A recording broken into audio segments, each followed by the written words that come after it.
As a player, how do you feel about fantasy football? I don't mind it. It actually gets people that don't normally watch football into watching football. So, it broadens our fan base. I get a bad rep for not liking it just because I poke fun at it a lot.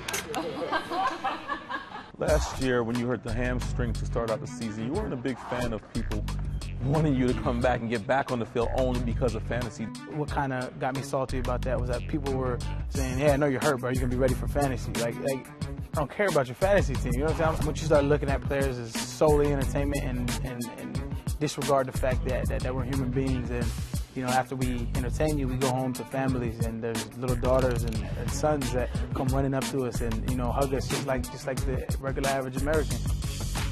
How does a guy who rushed for 570 yards his senior year in college, 4 years later, become one of the best running backs in the NFL? There's been a lot of people in my corner in Houston. I always give my offensive line a ton of credit. I've had a couple great fullbacks with me, Monte Leach and Lawrence Vickers and James Casey. Those kind of guys that just don't get a lot of the credit that they deserve. Going back to that '09 draft, how motivated are you still by being passed up? There's a certain part of you that always feels a little disrespected from it, but I think if you live in the past, that's where you're gonna find yourself.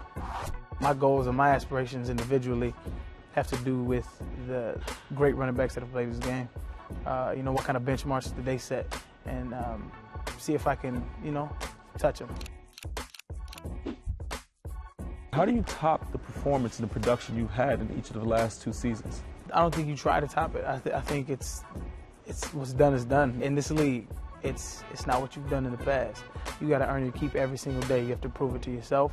You have to prove it to your coaches. You have to prove it to your teammates every single day. You got to keep on, keep your foot on the pedal and let's ride this thing until we can't ride no more.